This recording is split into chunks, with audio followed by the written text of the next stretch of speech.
સૌથી પહેલાં મારી ઓળખાણ આપી દઉં. હું અશ્વિન કુમાર ચંદુભાઈ પટેલ, ગુજરાત રાજ્ય, તાલુકો આણંદ, ગામ રામનગરનો રહેવાસી છું. હું એક પટેલ પરિવારમાંથી આવું છું.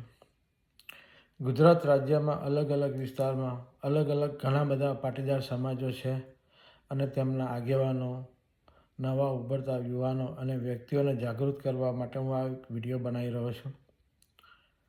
છેલ્લા ઘણા સમયે અંદાજે 6 મહિનાથી જોવા મળી રહ્યું છે પટેલ પાટીદાર સમાજ સિવાયના અલગ સમાજના લોકો જેવા કે આહિર સમાજ, ઠાકોર સમાજ અને આગેવાનો અને સમાજ ભેગા મળીને કંઈક એક એમના સમાજને બરબાદ થતો અટકાવવા માટે વિચાર કરી રહ્યા છે અને એક સારું કાર્ય કરવા જઈ રહ્યા છે.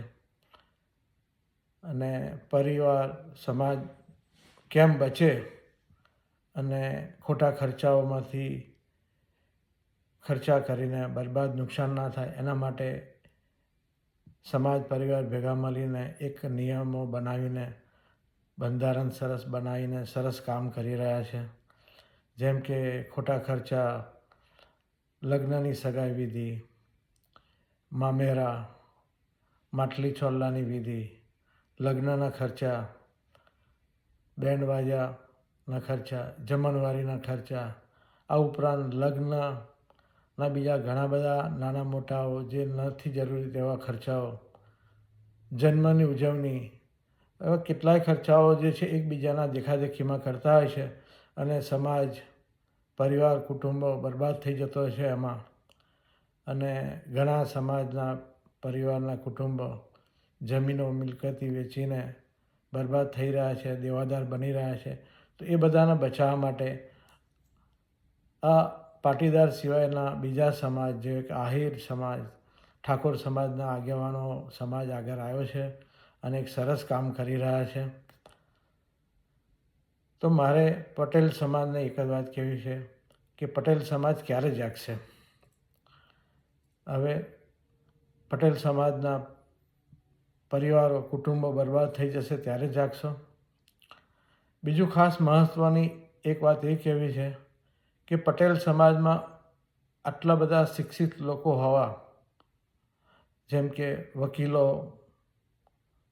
બિઝનેસમેનો, ચાર્ટર્ડ એકાઉન્ટન્ટો, ડૉક્ટર, એન્જિનિયરો, બીજા તો ઘણા એવા બધા ક્ષેત્રોમાં જે પાટીદાર સમાજ, પટેલ સમાજના વ્યક્તિઓ ઘણું ઊંચું ભણતર લઈને કાર્યવાહી કરી રહ્યા છે.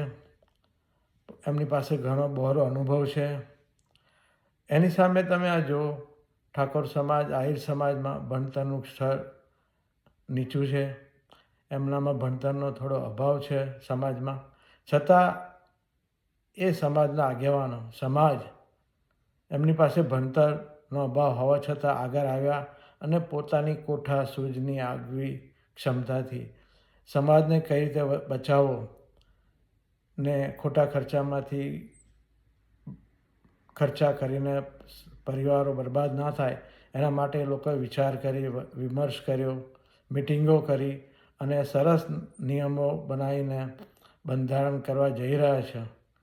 તો મારે પટેલ સમાજને કહેવું છે કે તમારી પાસે, એટલે આપણી પાસે આટલું બધું ઉચ્ચ ભણતર હોય, સારા અનુભવી હોય, છતાં જો આપણે આનો ઉપયોગ ન કરી શકતા હોય તો આપણું ભણતર અને અનુભવ શા કામનું?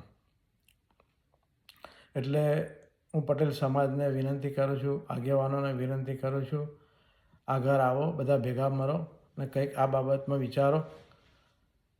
આજથી 50 વર્ષ પહેલાં આપણા પટેલ પાટીદાર પરિવાર સાથે ઓછામાં ઓછી 20 થી 25 વીઘા જમીન હોતી હતી.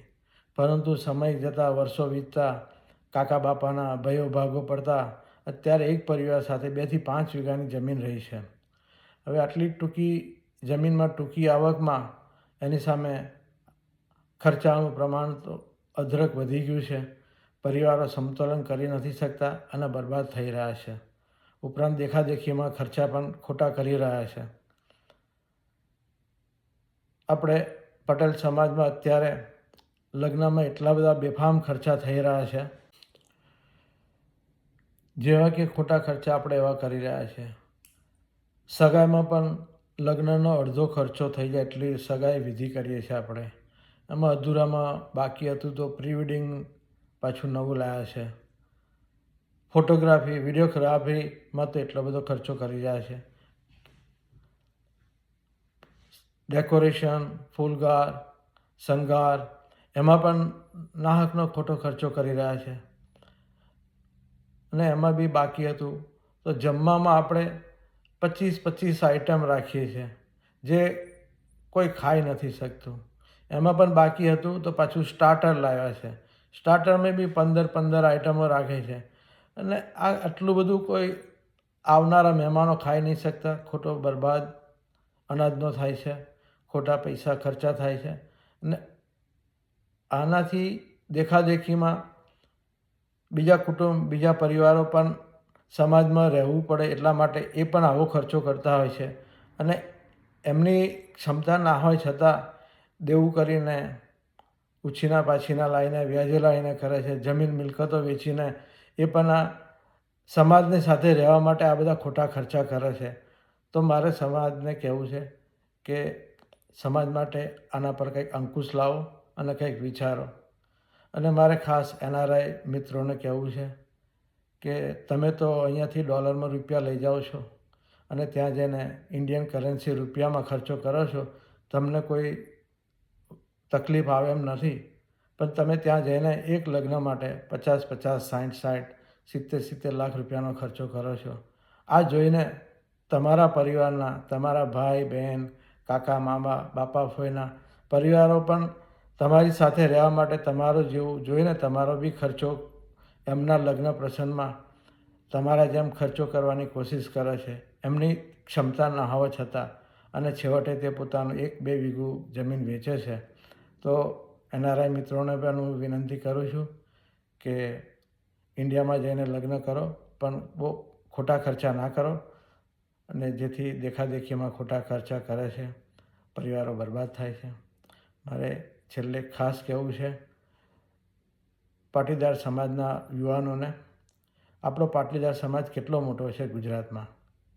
કચ્છથી લઈને સુરત, વાપી, વલસાડ, બારડોલી સુધી. આ બાજુ જુઓ તો કાઠિયાવાડથી લઈને ગોધરા, દાહોદ સુધી.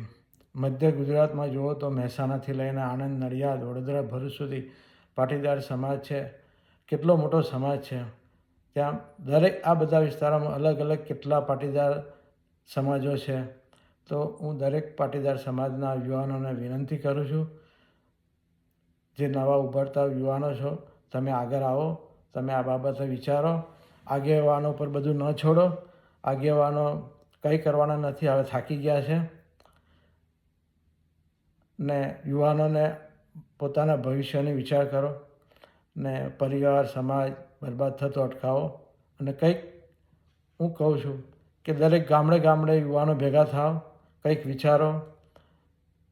બધા ભેગા મળીને આજ પછી બધા ગામડાઓના, બધા તાલુકાઓના યુવાનો ભેગા થાવ એક જગ્યાએ.